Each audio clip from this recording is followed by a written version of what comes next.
Why am I just kind of pounding it in when I know this isn't good for me? So my way was cutting back and kind of getting used to that reduced level. And then suddenly it was like, what am I doing?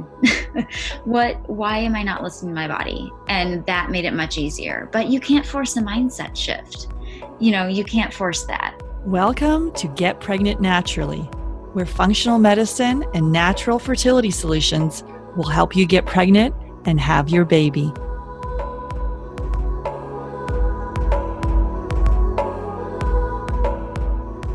Hey everyone, I'm Sarah Clark, and my mission is to inspire, motivate, and empower you. Most of all, I want you to wake up. With functional medicine, we can discover what causes infertility and eventually reverse the condition. Today, I'm welcoming Samantha Kellgren to the podcast, and we're digging into how exercise impacts our fertility. Samantha is a certified holistic health coach specializing in women's health. She helps highly fit, health-driven women towards their goal of having a baby. She loves guiding women who want to keep their health and fitness a priority, but need to alter their habits to get their bodies ready to carry a healthy pregnancy.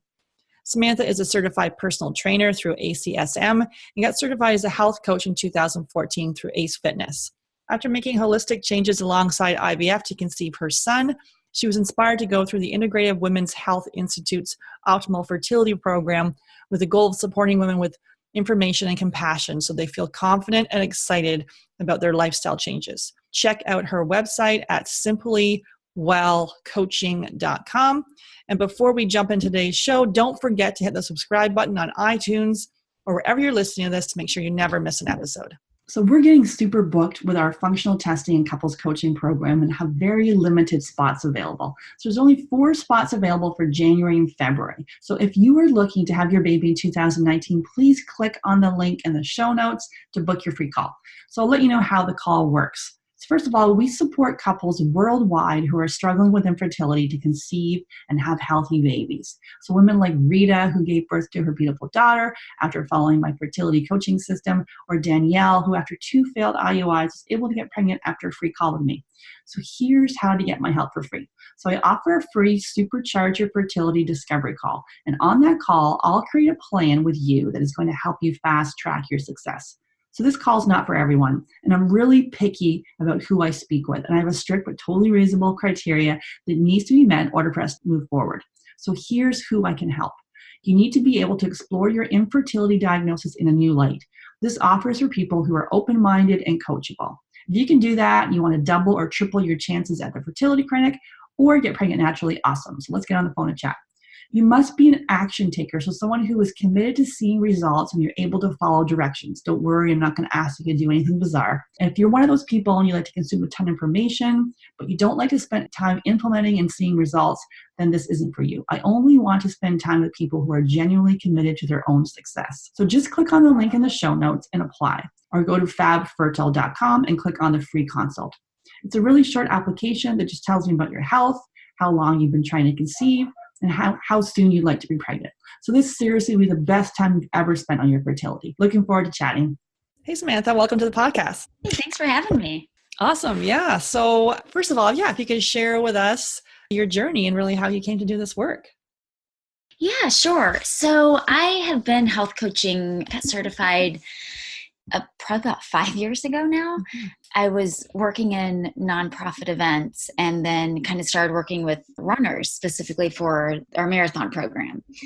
So really fell into loving talking about training, about nutrition, exercise, found out that health coaching was in fact a thing, which I feel like is becoming much more prevalent now that we see. And so I always worked with women specifically. I just kind of connected better. It's kind of my people, and was working more generally helping them build healthier habits.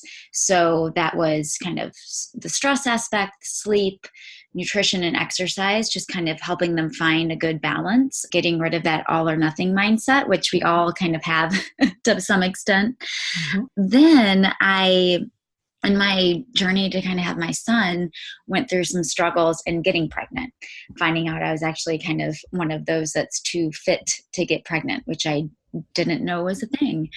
And in all the changes I made, we ended up actually having to go through IVF. However, I made all these changes that I truly believe helped cycle be successful, and had set me up for a really wonderful pregnancy, actually.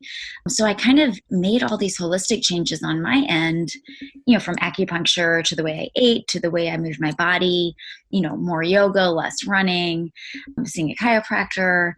Doing all this work kind of really made me feel so much better as a whole, even outside of the pregnancy. And I really wanted to work with women in that space. So it was the Institute for Integrative, or the Integrative Institute for Women's Health, their optimal fertility program. Mm-hmm. So I could work with people in the preconception and prenatal phase. What I tell my clients is, I'm not a doctor. I'm not replacing your doctor, whether you see a OB or a midwife, maybe a functional medicine practitioner. I'm kind of that person to guide them along.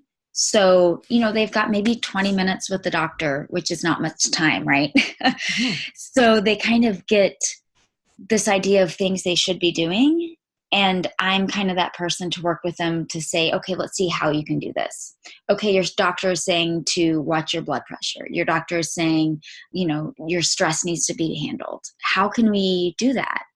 What can we do that actually works with your life to accomplish these things that your doctor wants you to be doing?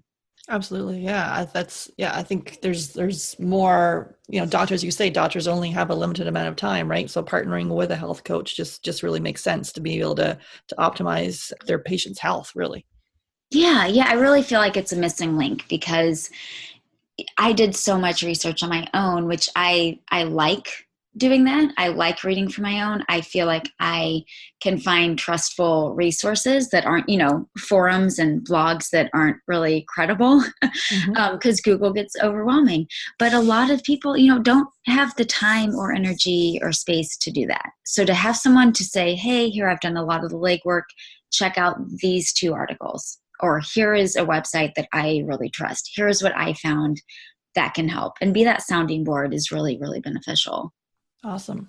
Yeah. And so some of the things that you did, so you did acupuncture, so diet, movement. So a lot of people that come to us, it kind of is like, it's like type A, typically women that are coming to us, and a decent percentage of them are exercising a lot and they just love it. It's part of their routine, and they could be, running or biking, but and they feel great with this type of exercise. So when I'm coaching them to say, hey, why don't we slow down and do some fertility yoga and do some different things, it would kind of be like, I don't really know if I want to do that. So as far as for fertility, what's something that you recommend for exercise? Yeah. And I was that person, right? My doctor said, cut back. I'm like, what? This is what I love. And it's, it's too much of a good thing is what it is. Because exercise, to some extent, is useful for fertility, right? It's getting the blood flowing. It's releasing endorphins. It's a stress relief. But as I remind my clients, stress is stress is stress. Intense exercise is still a stress on the body. Even if you look forward to it, it is still maxing out your system. So anything that is more low impact, that you can still get that mental stress relief, but not be so taxing on your body, is excellent for fertility. So like you said, fertility yoga, even just power walking. So you're not kind of doing the hard running, but you're still kind of getting out there and getting some movement. Barre is excellent. I find it really difficult, and I always laugh. I was training for a marathon and went to this barre class thinking, whatever, it's barre. I couldn't finish what they were doing. So if you need that challenge, which I did, I needed some type of way to challenge my body, but not be so taxing. Barre is kind of an excellent way to do that. It's low impact, but you're getting that muscle burn that you kind of crave if you're like me. So that's kind of a good thing to check out. And I really recommend just finding something that's going to challenge you in a different way. When I majorly cut back on running, I needed something to kind of fill that space of, okay, I'm not trying to go harder. I'm not trying to go longer or faster. What's a goal that I can have? And mine became a headstand. So I kind of transferred that energy into something low impact, but that was still a physical challenge for my body. So kind of doing yoga then with the headstand, or you just would kind of Yeah, only do yeah, headstand? yeah. Oh, yeah. It worked up into it, so I could do just a freestanding headstand. Then I kind of started working on the handstand right before I got pregnant. I was like, well, we'll try that later. I know it's funny. I used to do all those as a kid. Now I'm like try to do one. I just suck at it. But I was a kid, like literally, yeah, like walking on my hands everywhere I Right. went. It was like all over the place. I love doing it. And it was easy, right? I feel like Yeah. anything that you did as a kid for fun is super hard as an adult. Like pogo stick. Oh I yeah. mean, trampoline, get on that for more than 2 minutes, and you're like, okay, I'm done. And it's like, God, I could do this for hours as a kid. Even the hula hoop. I was like, I used to hula hoop for for hours. And I did one Yes. just recently. I'm like, oh my God, I suck. Yeah, that jumping rope. Oh my God, Yeah. that was in a boot camp I did. And it was like 45 seconds of jumping rope. I'm like, I'm done. So yeah, let's just talk about kind of what happens to your hormones kind of when we are over exercising. Yeah, and that's a key word, right? Is over exercise. Because as we see, it's that kind of finding that balance between too much exercise versus not moving at all is not good for your fertility either. So you want something right in the middle. But when we over exercise, the extreme is kind of what I ended up doing to myself was hypothalamic amenorrhea. Mm. So amenorrhea, loss of your period, essentially there's this problem with your hypothalamus, which controls reproduction. So you're kind of suppressing your hormones. You're suppressing all of the things that you want working, to create the egg, to release the eggs, to fertilize the eggs. You want everything good with your cycle, is kind of suppressing that. So it's not just the exercise, right? It's kind of the over exercise. Then you've got kind of the low body fat that works its way in. You see decreased food intake, which this was a tricky one for me because I felt like I was fueling my body for this exercise. I'm eating 2,000 calories. That's recommended. When you're over exercising, you need way more than you think you do. So you may not feel like you're not getting enough food and nutrition, but for the amount of exercise you're doing and the amount over the top you kind of need to be fertile in that fertile window, you're not getting enough. So it increases the cortisol levels in your bloodstream, which is again kind of this negative effect on fertility. What's really interesting is it does affect the production of, the FSH, the LH, which you need for, egg production. They also found from a couple different studies that I was reading is it shortens the luteal phase. Mm-hmm. So typically that's 12 to 14 days. They're seeing more like 10 days, which, you think, oh, that's not, it's not like it's not there. Your cycle's just a little off, but that can be the key piece, right? That is not maybe allowing the egg to fertilize or not allowing it to implant. So you really want to kind of get that normal phase. Maybe you're not totally missing a period like I was, but if you're messing with those hormones in your cycle, that's going to, it's going to obviously affect your fertility. And something I do want to mention is, the hormones are kind of produced by the fat cells. So you need enough body fat. Right, yeah. And I feel like, at least it was to me kind of surprising what is recommended for fertility, which is 22 to 25% body fat is kind of that sweet spot. So it's not just, you need way over the essential body fat that you need. You can walk around and look fine and have a decent cycle with maybe 18 to 20% body fat. But to really be fertile, you want more of that 22, 25%, which at least to me, that was kind of surprising. Mm-hmm. Yeah, and it can also lead to leaky gut. And yeah, like we talk a lot about gut infections here. So we do a stool test using the DNA of the stool. So it can also lead to that. That's over exercising. So people that have a lot of dysbiosis or leaky gut or gut infections. Yeah, it's all connected, right? I mean, that's just this whole, as soon as you start looking into hormones and fertility, you really realize, it's with the brain, it's with the gut, like you said, it's all kind of interconnected. And when we're messing that up with exercise, just kind of suppressing these systems, it's going to lead to just a kind of, ovulatory dysfunction at the very least, and later on down the line, fertility issues. Mm-hmm.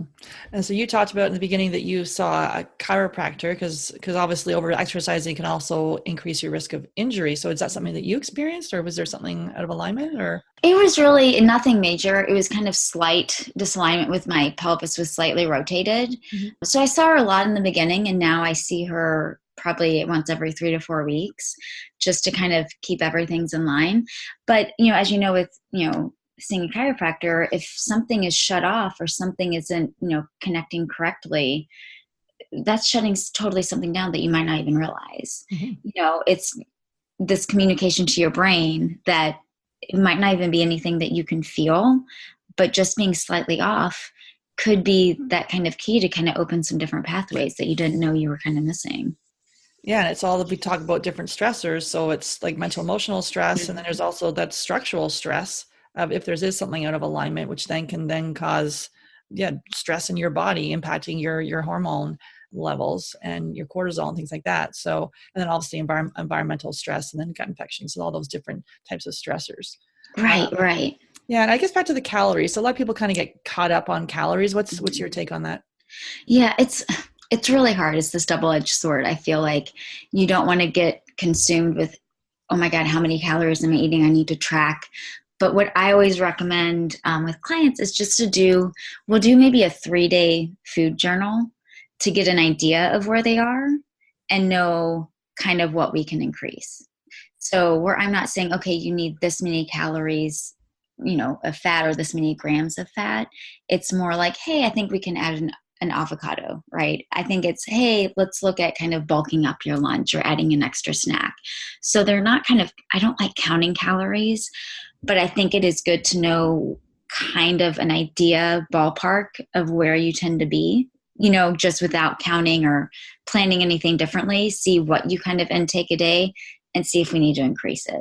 Because it is more than you think it is. I mean, especially now, I'm breastfeeding. So looking at the calories I need to kind of maintain my milk supply is more than I would think it would be. I feel like I'm eating all the time, Yeah. but it's what my body needs. So to kind of experiment with that and not be afraid to eat more than you were. I mean, it's a fear. I think it's a fear for a lot of people that are into that kind of cycle of overexercise.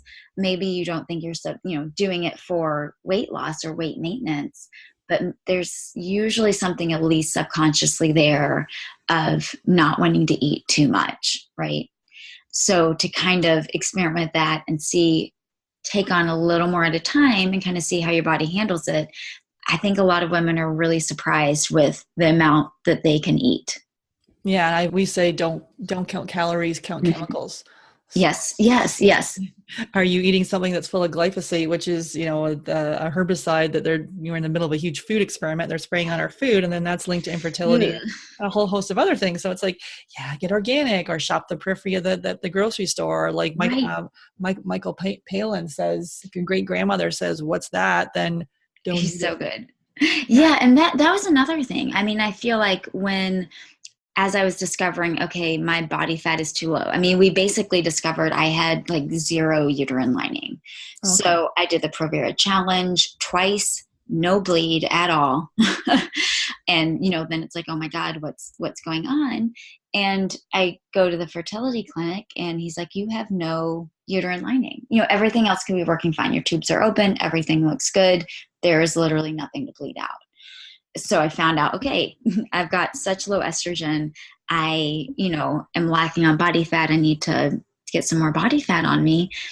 But I know, I say that, and then someone who, oh, well, you can eat, cake and ice cream and donuts every day. And I'm like, no, I need to put on body fat, but I don't need to do it through, processed junk. That's not good for fertility. That's not a step in the right direction. So really looking at what healthy fats can I use? What can I bulk up in my diet that is whole, actual foods, like you're saying, right?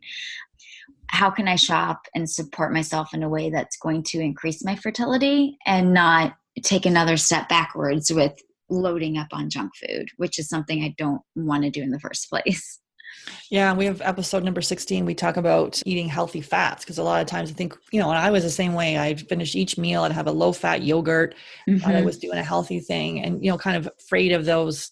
I went on Weight Watchers like years ago after I had my daughter, actually. I never really had a weight issue until after that. And then, so I got really into this, like counting these points, and then eating like really a lot of garbage, like that I thought was like low in points because it was low fat.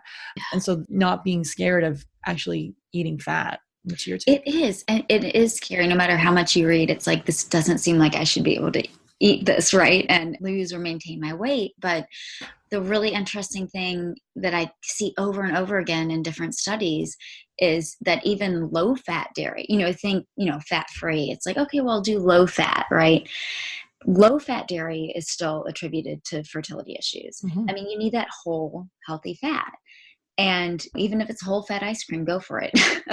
But that whole fat yogurt, whole fat cheeses are so good for you. I mean, granted, if you don't have an issue with dairy, then looking at, avocados, nuts, peanut butter, some way to get these full healthy fats in can really increase your fertility. I mean, that's what your hormones kind of thrive on. So when you're taking that away and not giving it to you, you may be gaining some weight, but it's not really boosting your fertility. Yeah. And we say with the dairy, basically check to see if you're intolerant first. So either we do food sensitivity or the elimination diet. And then, like you're saying, if you're fine, then be really honest with yourself to make sure you are fine. But if you are fine, make sure it is, that full fat dairy, like you mentioned. Yeah, dairy is that tricky one where it's like, it can be excellent. If you don't have an issue with it, it is an excellent source of healthy fats, calcium, protein. But the minute you have any sensitivity to it, right, it's taking that kind of backwards approach. So to kind of find a different way to get those healthy fats in, which there are plenty out there, luckily. I don't know, I could live off of peanut butter and avocados, I think, and be totally fine. That's right. So as far as, okay, let's dig into the running a little bit because a lot of people are addicted to running and I guess the extreme exercise. So what's your take on, should people run at all? Or it's so tricky. Yeah. And this is, I mean, it's so like with anything with hormones or fertility, right? It's so personal and how your body reacts. I will say from what I've read, running does have the biggest impact for those that have hypothalamic amenorrhea. Running is typically a culprit. Yeah. So putting that out there, you don't know, how it's going to affect you specifically or how much. I was marathon running. I mean, I did 7 marathons. I did my 7th one the month before I went off the pill. And I kept in my head thinking, this is an extreme, I'm not doing ultra marathons. There are, right. You take it to like, well, no, I should be fine. And thinking of, there's, these Olympic athletes that I see that they have children and they are competing at the Olympic level. And it's like, you're not an athlete. You're not an Olympic athlete. That's someone else. That's someone else's body. Maybe they can do that amount and be fine. But as I've seen that I do not have a period, I apparently am not okay with this. So I went from 25, 30 miles a week, probably averaging 30 miles a week. I ended up cutting back to 10 because I didn't want to just stop cold turkey. For me, that I couldn't do that. And it was during the IVF stage, it was suddenly just this mental thing of, this is not working for my body. Why am I doing this? And I stopped. And I stopped throughout my pregnancy. I started up again when he was about 2 months, and I'm just doing 2 days a week, and I'm just doing 4 miles, and I'm happy with it. So I know if you're listening to this and you're an avid runner that you're like, I can never do that. I just want to say you can. I feel like it's as soon as you kind of realize and maybe accept that this is not working for my body right now. It could change, but this is not working for my body right now, to try to cut back and kind of swap things out. And it's hard to do because you do get this mental boost from it. And I'll say the first 2 weeks of not running was really hard. I felt like I was missing something, like, I can't wait till I can get back into this. But then I found other things. Then I found going on super long walks with the podcast, hour and a half walk, not superpower walk, but just to kind of get outside. That's what I needed. I just needed that time to think. I needed that time outdoors. And slowly that kind of became something I look forward to and didn't really miss the running, which was surprising to me, honestly. Yeah, because at 25 to 30 miles a week and then down to 10, Mm-hmm. and Yeah. then just making Yeah. that setting that intention and really, was it listening to your body at that stage, or you're just like, okay, I can't stop? Like, how did you all of a sudden say, I'm done? It was kind of listening to my body. It was kind of this thought of, what would I tell someone else? Yeah. What would I tell someone else to do if they were telling me this? If they were telling me I'm not getting a period, I've read over and over that high intensity exercise, it's linked to reduced fertility. Right. It's linked to ovulatory dysfunction. There's science behind it. Why am I forging on? Why am I just kind of pounding it in when I know this isn't good for me? So my way was cutting back and kind of getting used to that reduced level. And then suddenly it was like, what am I doing? Why am I not listening to my body? And that made it much easier. But you can't force a mindset shift. You can't force that.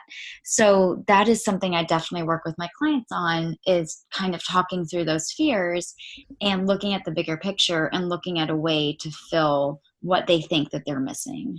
Yeah. How, maybe walk us through that mindset shift. What would that look like? Yeah. Oh, and it's hard to do, right? Because it's, like I said, it kind of just has to hit you. Mm-hmm. But you can kind of help yourself with thinking of, for one, what's my bigger goal? Is my goal to hit 30 miles a week? Why is that a goal? Is it bigger than having a baby? I highly doubt it. I highly doubt it if that is kind of what your focus is, and that's why you're kind of listening to this podcast, right? Why are you reading studies about the high intensity and its effect on fertility if that is not your bigger goal? So I started really treating getting pregnant and having a healthy pregnancy, or even just getting my cycle back at the beginning, with that being my goal. Instead of a race that I'm used to, instead of, a speed or a distance that I was used to putting on my calendar, it was, what is my goal here? How can I train my body to get a cycle back, instead of how can I train my body to run a marathon? So that personally really helped me. I feel like that speaks to a lot of people that are addicted to running or exercise in general, is because they kind of like having that goal. They like kind of having that control. And to kind of put it in that context that I would training for a race. I was used to, I follow this plan, I can run this race, right? I run this many miles on these days. In the end, I can run this. So to gather your resources for, okay, now I eat these healthy fats, I'm doing this yoga, I'm going to get a cycle back, or I'm going to get pregnant. And to kind of put it in that kind of framework that you do your exercise, to kind of switch what your goal is, really helps.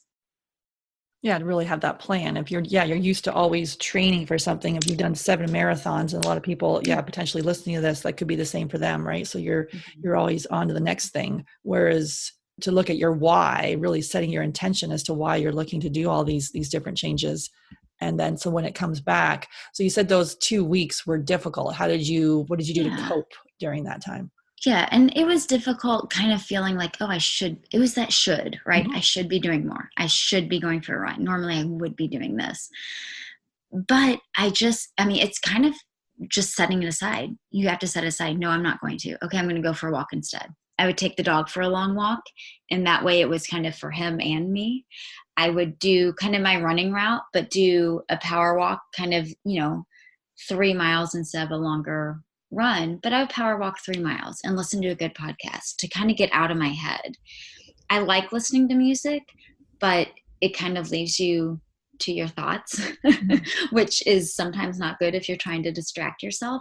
So finding a really good podcast or audiobook really helped. So a podcast like yours, where you're kind of given these tools, so you can kind of think on that. What can I use from this podcast when I get home to implement into my life? So you're kind of coming up with that plan. I think what really helped in those 2 weeks was still setting out a workout plan. So usually I'm saying, okay, I'm going to do these intervals on this day, or I'm running this much. It was kind of, okay, I'm going to go to a yoga class on Tuesday and Thursday, and I think I'll power walk on Monday and Wednesday. So it's still kind of that same framework, but swapping out exactly what goes into those slots. Yeah, and really having a plan. And I think if you're used to running, you potentially, as you say, you already have a plan anyways, how much you're doing. Yeah. I mean, that's the thing. It's with that type A personality, is that sense of control.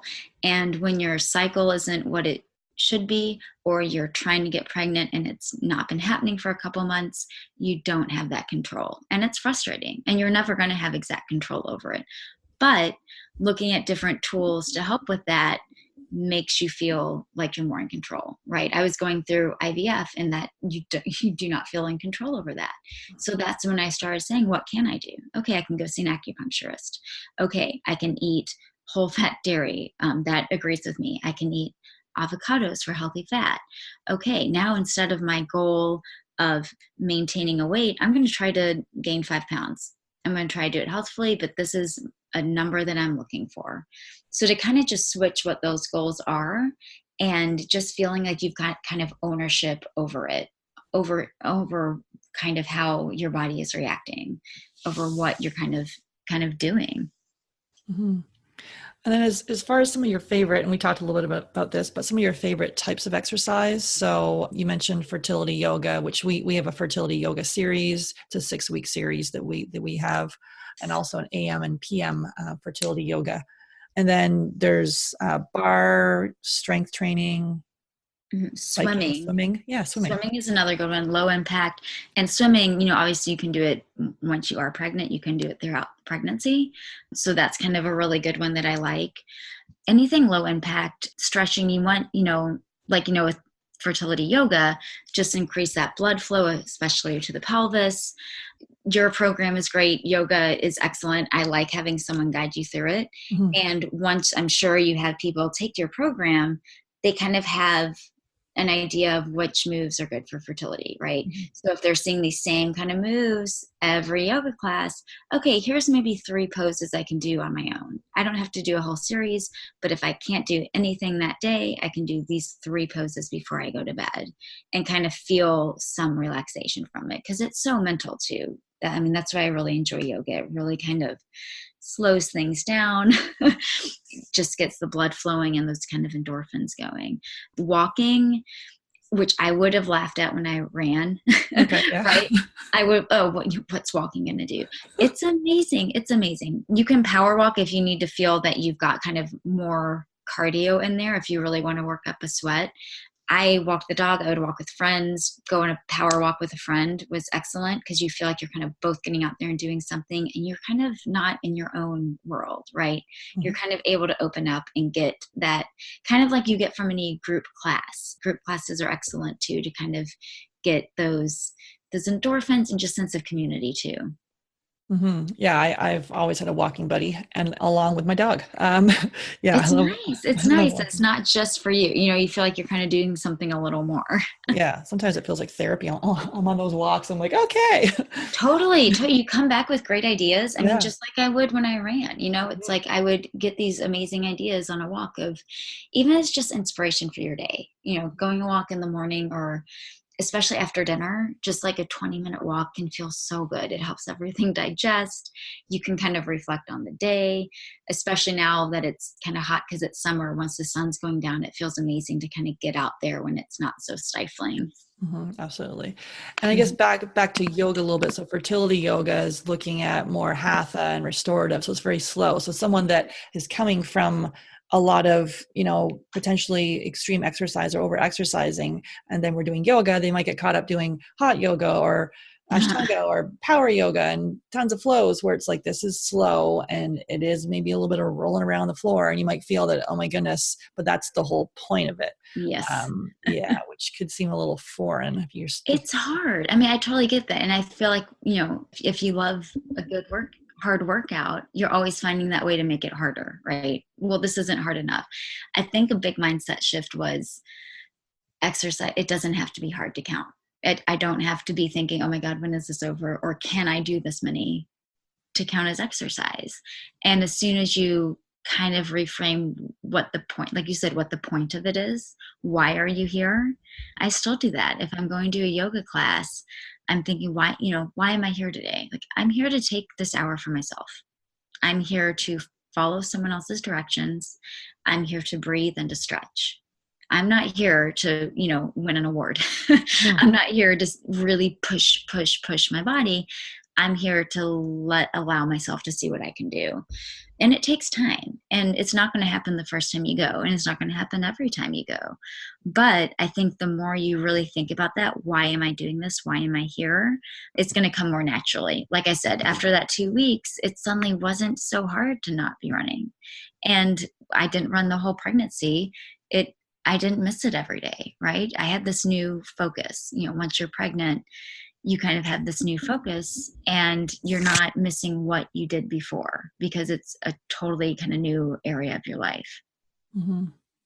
As far as the amount of exercise, so typically 30 minutes 3 times a week, like what's the recommended amount? Yeah. So at least from what I was reading that kind of has that negative effect is they were finding that women that worked out 3 hours or more a week had distorted cycles. That's 3 hours. So, say like 30 minutes a day of super or intense workouts. So I want to say for movement, 30 minutes a day, like yoga, walking, whatever.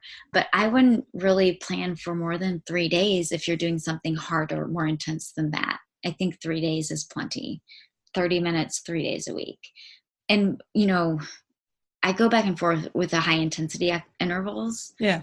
I loved doing them. They were over fast. They felt hard. It felt good. But I just can't bring myself to recommend it if you're, trying to increase your fertility. Just because of that cortisol, research study after study shows it's not going to do you any favors.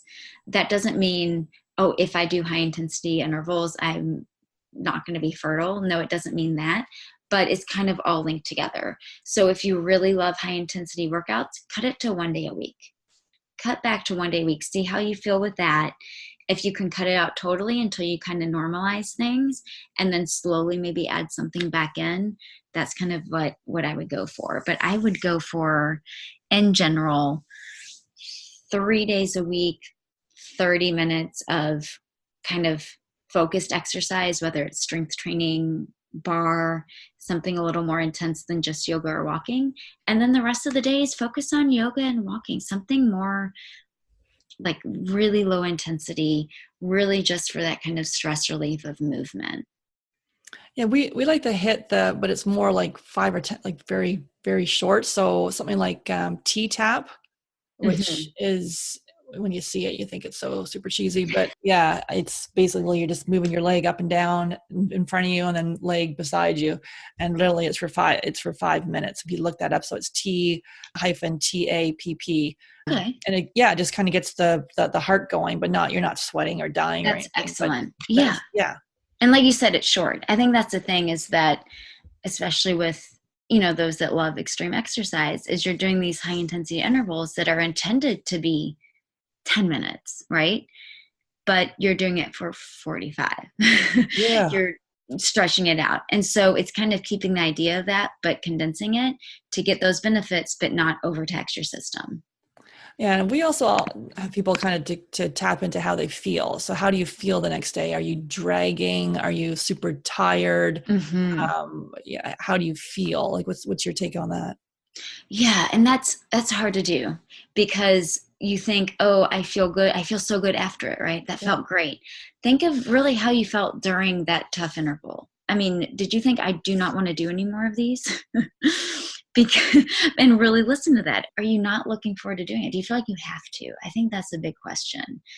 I love going to yoga now. I've been doing it I'd always kind of practice yoga, but really when I started doing it for fertility, really fell in love with looking forward to going to these classes for that space to kind of breathe. If you feel like I have to get this workout in, and really almost thinking of it in a kind of backwards way of, if I don't get this workout in, how am I going to feel? Because I used to be, if I didn't get this run in, if I did 6 intervals instead of the 8 that I planned, it would affect my day. I did not feel good about that. I felt like I had to make up for it. And exercise should, unless you're training for the Olympics, unless this is your job, you should never feel like that. you, no one is putting that pressure on you but you. And what is the end there? You're really stressed out then, right? You've already stressed your system with exercise, and then you're stressing over, I didn't do enough. That's not a good space to be. So really be honest with yourself. If I take an unplanned day off, how am I going to feel? And if you think, oh my God, that's all I would think about all day, that's really time to cut back and really kind of time to reevaluate your mindset. Because that's where I was. If I was like, oh, I can take a day off. Well, I could take a planned day off. But if something got in the way where I planned to do, like I said, 8 intervals and didn't get it all in, or planned to do a long run, the weather turned, something comes up and I can't do it at all, I'm upset the rest of the day. I'm figuring out where I can fit it in. And it shouldn't be like that. You should never feel like that. There's no need. Yeah, that's that control or perfectionism or kind of seeping in. Then it's sort of, well, where else is that showing up in your life as well too, right? If it's showing up there, it's potentially showing other places as well, to be able to examine that a little more. Right. And it's often with food. It's because those are the things that we control every day, right? You have to eat. So are you going to have control over it or not? And moving your body, I mean, you don't have to exercise every day like you do with food, right? You have to manage your food in some way.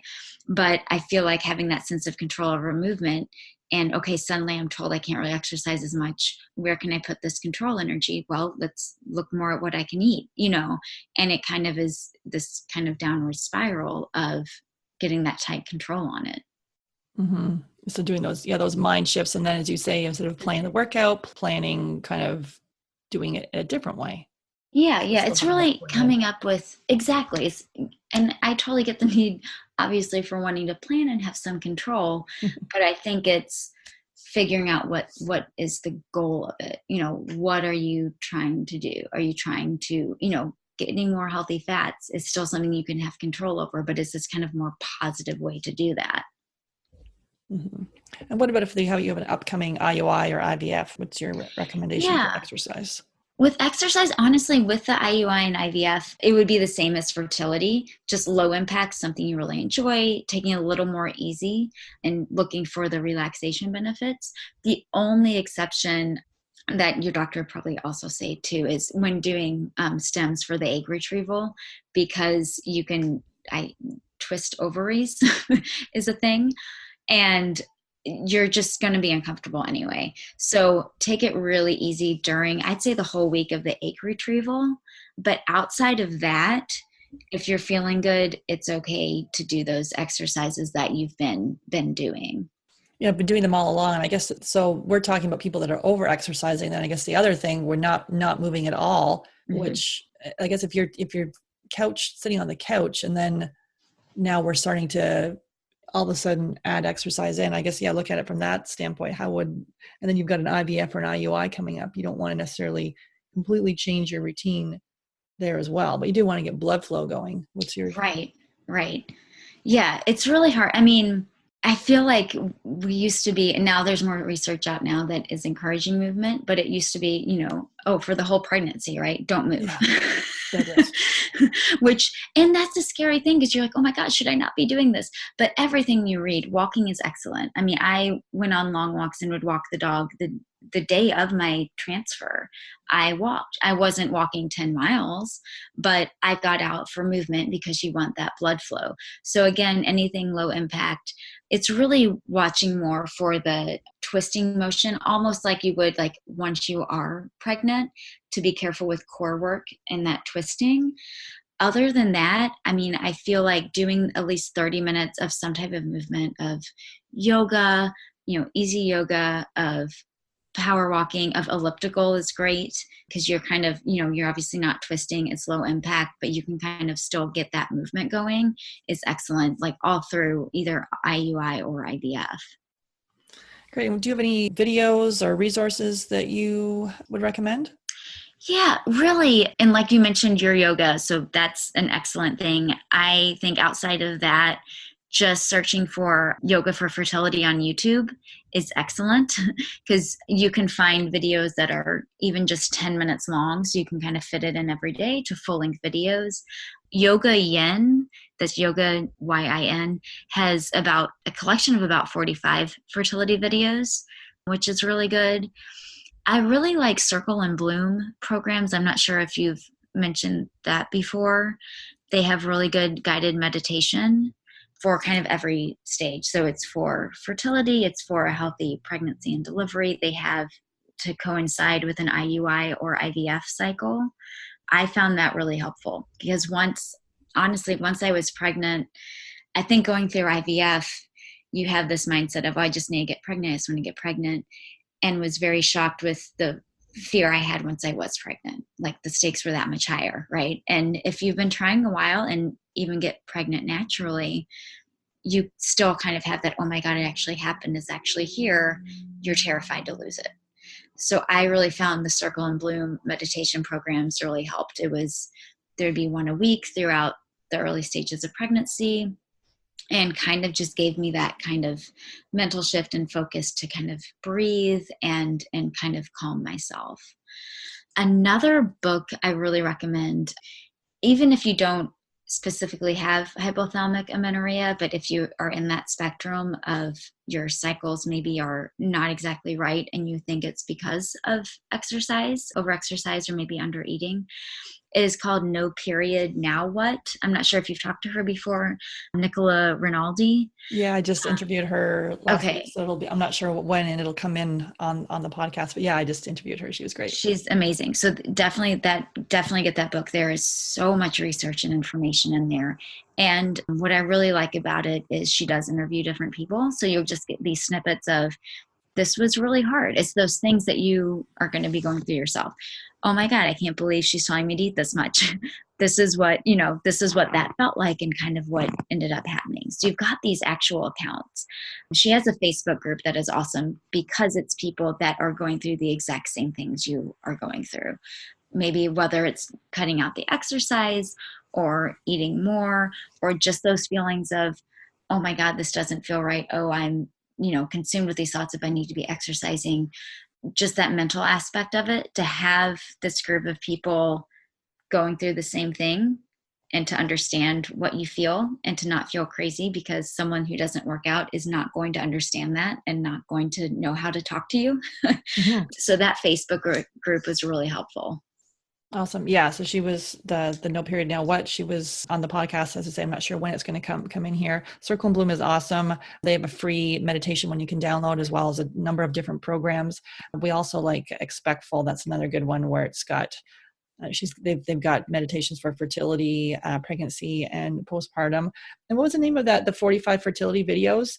Yoga Yin? Yeah, Yoga Yin, one word, and just go on YouTube. So I would just subscribe to her and then you'll get notified of new ones. But she's got a lot of different yoga videos, but she does have a collection of about 45 fertility specific videos. Nice. And do you have anything for bar? Anything online for bar? I guess you really need to go to a bar class, don't you? I was meaning to go to one. I haven't gone to one yet, but try to find them in your area. ClassPass. I'm not sure if you have ClassPass where you are, but that's kind of a good way to try different studios. But also I found some good bar videos on YouTube that just don't use any equipment. Okay. So look up, either prenatal bar. Most of the stuff, if it's prenatal, it's good for fertility, and vice versa. So kind of look up either prenatal bar or just bar videos, no equipment on YouTube, and you can find stuff. Fitness Blender is really good. They have stuff on their site and they also have all of their videos on YouTube, all free full-length workout videos. It's really easy to use their search function if you're searching for cardio or yoga, or you can even put the time that you want, whether you just want like a 20-minute workout, you can kind of filter by that.